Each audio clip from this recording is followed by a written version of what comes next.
Olá, eu sou Poliana Duarte, eu sou dentista formada há 20 anos pela Unicamp. Logo que terminei meu curso de graduação em odontologia, eu comecei a minha pós-graduação, fiz mestrado e doutorado em periodontia e atualmente sou professora aqui na Universidade da Flórida, nos Estados Unidos, no departamento de periodontia também.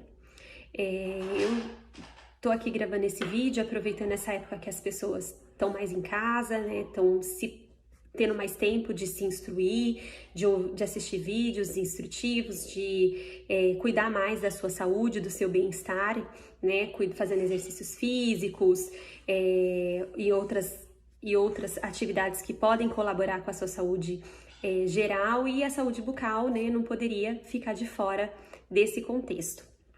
Então, eu vou falar um pouco sobre as doenças que podem acometer a cavidade bucal por conta dos micro-organismos que se acumulam na boca, os micro-organismos patogênicos, nocivos, e também um pouco de instrução de higiene bucal.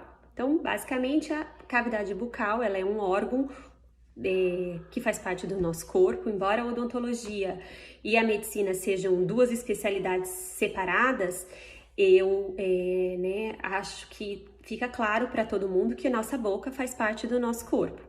Então, embora tenha formações separadas, o médico e o dentista nada mais é do que o médico da boca. Então, ele é capaz de diagnosticar e avaliar e prevenir as doenças da cavidade bucal, mais do que o médico. E nesse contexto, a gente tem que entender um pouco como que funciona a cavidade bucal para que eu consiga ver que tipo de doença eu posso desenvolver dentro da minha boca. Então, a cavidade bucal é uma cavidade contaminada de bactérias. Existem centenas de espécies diferentes de micro-organismos, de maneira geral, não só bactérias, como fungos, como vírus, né? No caso agora que tem o coronavírus, então pessoas que estão contaminadas pelo coronavírus certamente possuem nas suas partículas de saliva o vírus. Então, de maneira geral, a gente tem muitos tipos de micro-organismos na boca, alguns, infelizmente, nem todos eles causam doenças. Então, a gente tem algumas bactérias que a gente chama de compatíveis com o nosso corpo. Então, você convive bem com elas sem que elas causem doença. E uma pequena quantidade dessas bactérias, elas causam doenças. Quais são as doenças associadas a bactérias que a gente pode ter na nossa boca? A cárie, né, que é a doença mais comum e é uma doença mais prevalente, que as pessoas, geralmente, elas vão mais no dentista para saber se tem cárie. E também tem as doenças periodontais, que é a minha especialidade, onde inclui a gengivite e a periodontite. A gengivite é uma doença infecciosa causada por bactéria inflamatória, que desenvolve uma inflamação só na gengiva, enquanto a periodontite é uma evolução da gengivite em algumas pessoas, que faz com que essa pessoa, além de ter a inflamação da gengiva, tenha também perda de tecido ósseo, perda óssea e, consequentemente, se a gente deixa isso evoluir, perda de dentes. Então, cárie, gengivite e periodontite são as principais doenças de boca e elas são associadas à cavidade bucal, né, a micro-organismos patogênicos, nocivos, que causam essas doenças. Bem, então como faz para que a gente previna que a nossa boca fique contaminada por esses micro-organismos e cause essas doenças? Então, primeiramente, a gente tem que fazer uma visita regular ao dentista. Nessa época de confinamento, não é possível ir ao dentista para fazer manutenção e procedimentos de prevenção. Obviamente, os dentistas agora só estão atendendo emergências, né? Paciente com dor, casos considerados emergências estão sendo atendidos. O que não é urgente, no caso a prevenção, não está sendo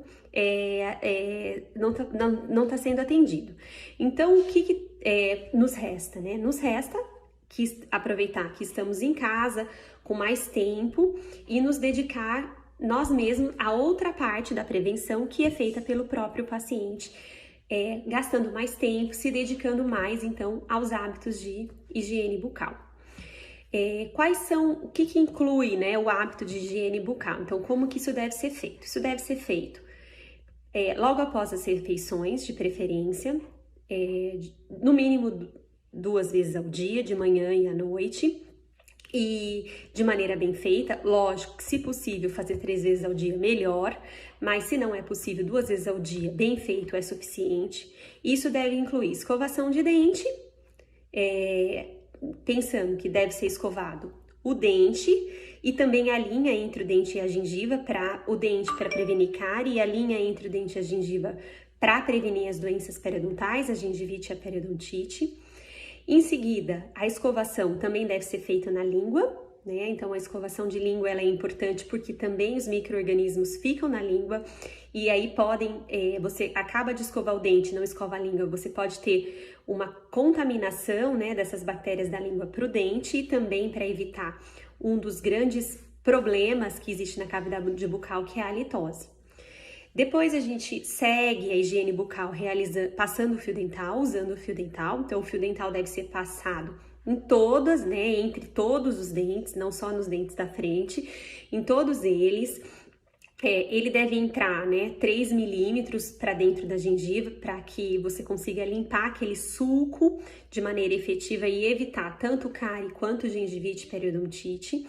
Sempre lembrando que tanto a escovação quanto o fio dental devem ser feitos de maneira atraumática, né? Sem causar, machucar, né, a superfície gengival. E lembrando que a escovação, ela não precisa ser feita com uma escova muito cara, com uma escova cheia de design, de cor. Escovas simples, às vezes, não tão caras, né, mais acessíveis, mas que são de cerdas macias e de cabeça pequena, elas atingem o mesmo objetivo, né? Então não há necessidade de investir em escovas muito caras para que você tenha uma boa higiene bucal.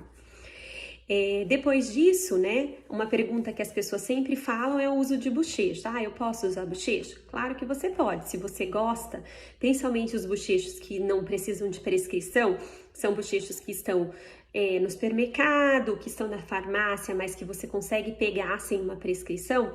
Esses bochechos você pode usar se você gosta, mas sempre lembrando que eles não substituem a escovação. O bochecho, ele é um adjuvante, né? Ele ajuda, caso você ache que você fica um hálito melhor com a presença do bochecho, mas ele nunca deve substituir a limpeza mecânica, que é a escovação.